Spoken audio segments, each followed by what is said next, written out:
¿Se considera usted una persona libre? Lo más probable es que diga seguro que sí. Mis manos no están encadenadas, ni mis pies atados, no estoy bajo rejas, soy libre. Quizás no tenga nada de eso, pero aún podría estar prácticamente preso, como encadenado. Muchas personas son cautivas sin siquiera darse cuenta. No entiende por qué las cosas están como están, porque pareciera que nada les sale bien. Tienen una lucha interna y las cosas no salen a su manera. Y no importa lo que hagan, realmente no tienen paz ni gozo, sino ansiedad, frustración, temor y todo lo demás.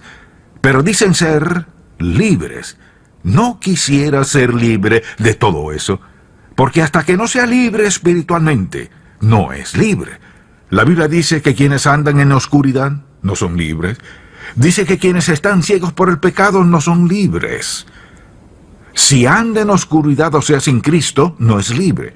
Quizá piense que lo es porque el diablo ciega nuestros ojos a la verdad, como dice Pablo. Así que en este mensaje deseo hablar de cómo el Señor Jesucristo puede liberarle de la atadura en que está. Tal vez usted responda, pero soy libre. Escuche bien y veamos si es cierto o no.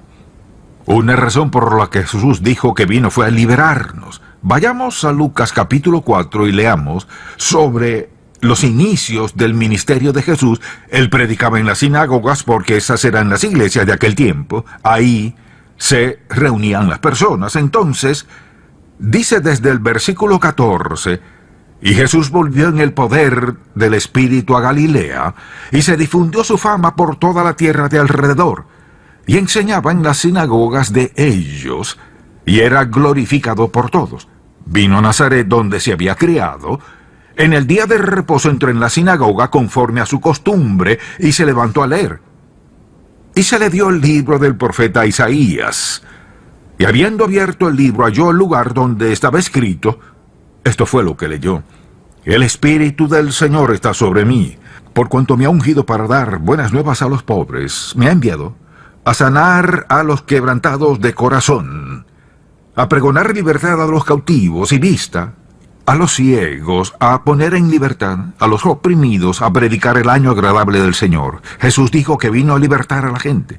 Luego, en Juan capítulo 8, es interesante lo que dijo el Señor aquí, y hablaba a sus discípulos y otros que escuchaban, y les dijo lo siguiente: Nada hago por mí mismo, sino que según me enseñó el Padre, así hablo.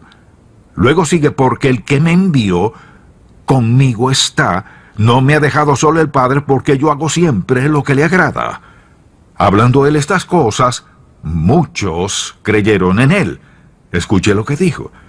Dijo entonces Jesús a los judíos que habían creído en él: Si vosotros permaneciereis en mi palabra, seréis verdaderamente mis discípulos, y conoceréis la verdad, y la verdad os hará libres. Jesucristo dijo que vino a libertar a los cautivos. No se refiere necesariamente a quienes estaban en esclavitud, aunque muchos lo estaban. Se trata de quienes tenían toda clase de ataduras. Así que pensemos en esto por un momento, porque al hacerlo es muy probable que nos veamos diciendo: ¿sabe qué? Yo también soy así. Y al hablar de lo que nos ata, ¿de qué necesitamos ser libres? Primero ser libres del error. Actualmente hay muchas enseñanzas equivocadas, son falsas, son errores. Y esas enseñanzas atan a muchas personas. Por ejemplo, hoy por hoy una de las cosas que se enseña que es totalmente falsa es que hay más de un camino para ir al cielo. O sea, Jesús es un camino, pero hay muchos otros. Pero Jesús dijo: yo soy el camino y la verdad y la vida, nadie viene al Padre sino por mí.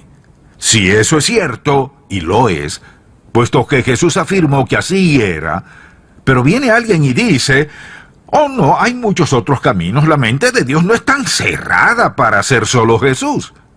Entonces Jesús fue un fraude o un mentiroso, o dijo la verdad. Él dijo: yo soy el camino, y la verdad y la vida. Nadie viene al Padre sino por mí. El que no naciere de nuevo no puede ver el reino de Dios. Es un error pensar que hay muchas maneras de llegar al cielo. No hace mucho tiempo una señora me contaba, escuché a mi pastor decir que hay dos caminos para ir al cielo. Primero Jesús, segundo las buenas obras. Esta es la segunda creencia errada que tienen muchas personas. De hecho, la mayoría de la gente cree este error, que es, si agrado a Dios con mis buenas acciones, iré al cielo. Ahora, es fácil pensar en eso, porque la verdad es que todos conocemos a alguien de quien podríamos decir, sé que soy mejor que fulano. Siempre podemos compararnos con otros y vernos bastante bien, pero si Dios decidiera aceptarnos con base a nuestras acciones, permítame preguntar, ¿cuántas buenas acciones? ¿Cuáles? ¿Por cuánto tiempo? ¿Con qué frecuencia? Nunca sabríamos a ciencia cierta dónde estamos en nuestra relación con Dios. Enseñanza falsa. No somos salvos por obras. Dice, por gracia sois salvos por medio de la fe. Y esto no de vosotros, pues es don de Dios, no por obras para que nadie se gloríe. Y ya que Dios sabe que nos gloriamos por lo que hacemos, dijo, salvación no por obras, sino por Cristo. El tercer error es que nuestra aceptación ante los ojos de Dios se basa en nuestro desempeño. Si lo hago bien, Dios me acepta. Si no lo hago muy bien, Dios me rechaza. Nada se aleja más de la verdad. De nuevo, ¿cómo sabríamos si somos aceptados con base a nuestro desempeño? Porque cada quien podría dar lo mejor de sí algunas veces, pero otras veces no hacemos lo mejor. Todos pecamos en ocasiones. Entonces, si nuestra aceptación está basada en nuestro desempeño, nunca sabremos si Dios está agradado o no, o si somos aceptados o rechazados. Otro de esos errores es este.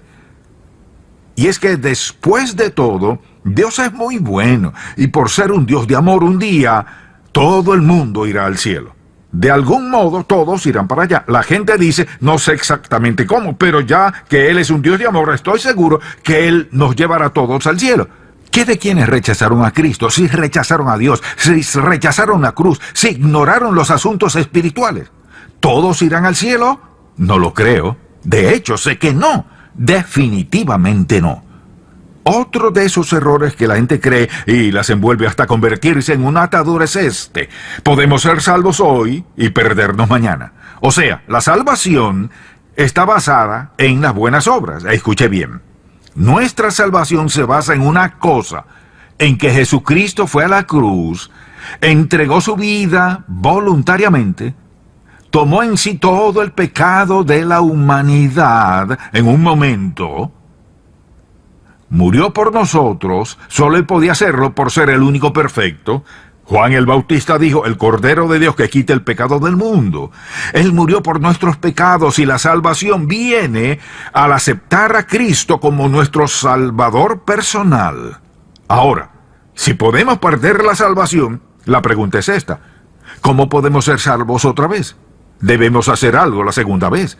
Tenemos que mejorar o creer otra vez o lo que sea. Nunca sabríamos si somos salvos o no. Pero Él afirma, porque de tal manera amó Dios al mundo que ha dado a su Hijo unigénito para que todo aquel que en Él cree no se pierda, mas tenga vida eterna. ¿Qué es vida eterna? Se refiere a la calidad de vida, pero también al lapso de tiempo, perdura por siempre. Si Dios nos da el don de la vida eterna, vida por siempre y para siempre, pero podemos perderla, su promesa sería deficiente, no sería cierta, y la muerte de Cristo en la cruz tampoco sería suficiente, lo que eliminaría todo el plan redentor de Dios. Este es un error que envuelve a muchas personas. De vez en cuando conozco a alguien que dice, bueno, sé que he sido salvo, pero esto y lo otro ha sucedido en mi vida. ¿Cómo sé si soy salvo hoy? Le respondo, ¿aceptó a Cristo para el perdón de sus pecados? Sí. Entonces es salvo. Eso espero, mire. No hay salvación, eso espero. Se trata de la eternidad. Esto es para toda la eternidad. Dios no nos dio una clase de salvación, eso espero, para vivir. Nos dio la seguridad de salvación, cuya base es lo que Él hizo en la cruz.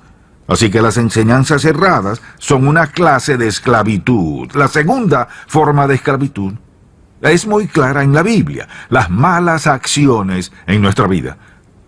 Pensemos en esto un momento. Si una persona bebe, es una atadura porque después de un tiempo no puede dejar de beber. Ningún alcohólico se hizo adicto adrede, ningún drogadicto empezó con el fin de serlo. Ninguna persona adicta al sexo desde el principio buscó esa adicción. Son ataduras, como lo son mentir y robar y cualquier clase de trampa o fraude, y la pereza o desidia. Todas son ataduras que envuelven a la gente. Hay otra clase de esclavitud, y es la esclavitud emocional. A menudo esta clase de esclavitud hace más daño de lo que la gente percibe. ¿Cuál es una clase de esclavitud emocional? Una de ellas, el temor. Jesús habló mucho de confiar en Él y de no temer. No temáis, no temáis, no temáis. El temor es una atadura. Hay personas que se despiertan cada mañana pensando que manejarán en la autopista y tienen temor de lo que podría sucederles. Hay gente que le teme a la vejez, gente que teme no tener suficiente dinero para el futuro, temor a la enfermedad, temor a no tener suficiente dinero, gente que teme que le suceda algo a sus hijos. Podría seguir enumerando cosas de las que la gente tiene temor. Quizás piense, no es una atadura, pues deje de temer. Inténtelo. Trato, pero no puedo. Es decir, Dios debe liberarlo del espíritu de temor. No viene de Dios, viene de Satanás. Él quiere que tenga temor porque mientras tenga temor, no confiará en Dios. El temor es una clase de atadura. Luego pienso en todo lo que nos ata emocionalmente y lo peor es los celos. Los celos son una atadura terrible porque sucede lo siguiente. Digamos que usted siente celos de alguien. Quizás la otra persona ni siquiera lo sabe. Mientras usted se encuentra sufriendo y pasando toda clase de traumas emocionales, la otra persona ni sabe que usted existe. Pero usted está celoso porque tiene una mala actitud hacia esa persona. También pienso en las personas que viven en otra esclavitud, que es la culpa por acciones pasadas. Algo que sucedió en el pasado. Si pudiera retroceder, no lo haría otra vez. Si pudiera retroceder, no lo habría dicho. Entonces ve las circunstancias que cambiaría en cuestión de segundos si pudiera, pero no puede. Y vive con la culpa. Y vive con el remordimiento. Vive con un profundo dolor en el corazón, pero sigue con eso y se siente culpable. Se lo ha llevado a Dios varias veces. Señor, gracias por perdonarme. Sé que lo has hecho. Y luego agrega esa palabrita, pero. ¿Por qué no puede rendírselo? Mire, lo que sea que haya ocurrido en su pasado, sin importar lo que sea, si es hijo de Dios y le ha pedido perdón, Él le ha perdonado. Ahora, al pedirle perdón a Dios, Él nos dice, si confesamos nuestros pecados, Él es fiel y justo. Fiel es que siempre lo hará, y justo es que tiene el derecho de hacerlo. Él es fiel y justo para perdonar nuestros pecados y limpiarnos de toda maldad. Si Él dice que nos ha limpiado, quiere decir, nunca más me acordaré de sus pecados.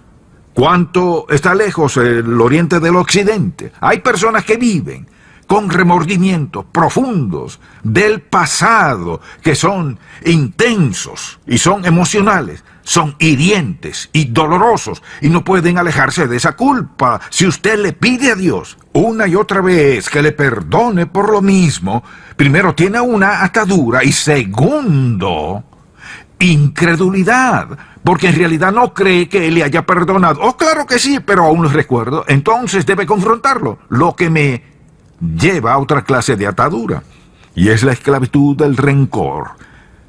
Es una forma terrible de esclavitud. Si supiera lo que me hicieron, ese no es el punto. Déjeme contarle lo que me pasó. Lo entiendo. Usted no lo entiende. Le entiendo más de lo que piensa. Mire, nadie sabe las clases de heridas que ha tenido alguien en su vida. Pero debemos perdonar. La Biblia dice que nos perdonemos unos a otros así como Dios nos perdonó en Cristo Jesús. Permítame preguntarle, ¿usted puede pensar en algo que haya hecho que Dios no le perdonaría según lo que dice la Biblia? Quizás digo, pero no puedo perdonarme a mí mismo, ese es otro asunto. El siguiente punto es este. ¿Cuál es el poder destructivo de estas ataduras? En primer lugar, cualquier clase de esclavitud obstruye nuestra relación personal con Jesucristo.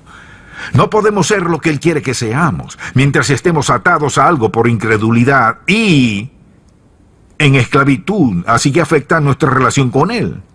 No podemos ignorarlo y decir, tengo esto en mi vida y estoy seguro de que Él entiende. Él sí entiende. Pero la comprensión de Dios no nos da licencia para seguir haciendo algo incorrecto, ni para seguir en esclavitud que nos incapacita, así que primero no podemos relacionarnos con Él como queremos. En segundo lugar, es destructivo porque daña nuestro testimonio personal. Mire, si tiene un espíritu rencoroso, le aseguro que no podrá contenerlo. Le dirá a alguien. Y puede pasar por todas estas clases de esclavitud y hay muchas otras. Le dirá a alguien, lo verán. Mire, si está enojado no podrá esconderlo.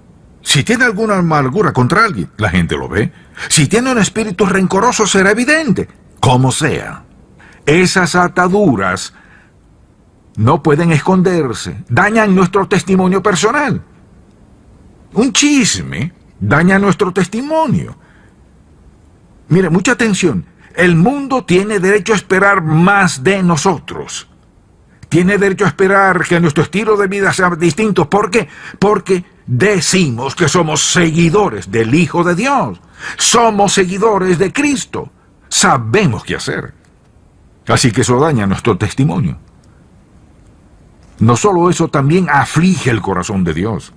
Ahora, por ejemplo, si usted es padre, y seguro que muchos de ustedes son padres y sus hijos le acompañan, y si ve a su hijo hacer algo que sabe que le afligirá, usted se aflige. Si les ve ir por el rumbo que sabe que les llevará a autodestruirse, a cualquier clase de padre eso le duele profundamente, aflige su espíritu. Otra cosa que sucede es esta: limite el uso que Dios nos da. Si estamos atados a estas cosas, Dios nos usará solo en la medida en que andemos obedientemente delante de Él.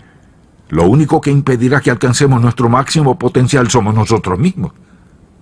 Porque Dios puede cambiar nuestras circunstancias, puede hacer milagros en nuestra vida, puede ponernos donde nunca imaginábamos estar. Él puede usarnos hoy mismo de manera que sobrepasan por completo nuestro entendimiento. Si le seguimos y obedecemos, la decisión es nuestra. A menudo las personas toman decisiones equivocadas, se enredan con cosas que no son esenciales. Dios tiene lo mejor para todos nosotros, pero hay que estar dispuesto a resolver estas cosas y tratarlas con cuidado. Por último, otro efecto en que tiene es que puede perjudicar nuestro cuerpo. Quizás diga, mire, los celos no tienen nada que ver con mi cuerpo humano. Claro que sí. Un espíritu rencoroso es entre ellos y yo y no mi cuerpo. Claro que no. Ni siquiera me refiero a beber, fumar o drogarse. Hablo de emociones. Nuestras emociones afectan nuestro cuerpo. Dirá, muy bien, ya que he escuchado todo esto, entonces, ¿qué haré al respecto? Varias cosas. Debemos recordar varias cosas. No son muchas. Ponga mucha atención, que no las olvide. Cualquier atadura, cualquier mala acción, lo que sea que enfrentemos que tenemos que resolver, debemos confrontarlo así. Primero, recordemos nuestra relación personal con Jesucristo y Dios el Padre. Relación personal. Lo que significa que nuestros pecados han sido perdonados. Él es nuestro Salvador, Señor y Amo. En nosotros mora su Espíritu Santo. O sea, tenemos su poder. Y reconocemos que tenemos seguridad eterna, es decir, debemos pensar en esto. ¿Quiénes somos como creyentes? Nos relacionamos con Dios. Lo segundo es nuestra posición. ¿Cuál es esa posición? Nuestra posición de que ya no somos enemigos de Dios, sino hijos de Dios. Esa es nuestra posición. Tenemos una relación personal, la posición de hijos de Dios. Y la posesión del Espíritu Santo, quien nos capacita para enfrentar cualquier circunstancia de la vida. Leamos un pasaje con el que quizás muchas personas no están familiarizadas. Está en 2 de Pedro, y escuchemos lo que dice. Y tengamos presente lo que tenemos. Nuestra relación personal, nuestra posición de hijos de Dios y el acceso al trono de Dios. Somos morada del Espíritu Santo. Escuche, como todas las cosas que pertenecen a la vida y a la piedad, nos han sido dadas por su divino poder mediante el conocimiento de aquel que nos llamó por su gloria y excelencia. O sea, Dios ha colocado en cada uno de nosotros, ha puesto en todos, sin excepción, la capacidad de hacer ¿qué? De enfrentar cualquier cosa que confrontemos en la vida. Como todas las cosas que pertenecen a la vida y a la piedad nos han sido dadas por su divino poder, por medio de las cuales nos ha dado preciosas y grandísimas promesas para que por ellas llegases a ser participantes de la naturaleza divina, habiendo huido de la corrupción que hay en el mundo. ¿Qué está diciendo? Mucha atención. Tenemos en nosotros la naturaleza de Dios. Hemos sido sellados por su Espíritu. Al ser salvos fuimos sellados para siempre por el Espíritu Santo. No podemos perdernos. Acceso al trono de Dios. Él dice que nos ha dado, escuche bien, todo lo que necesitamos para vivir como le agrada a Él.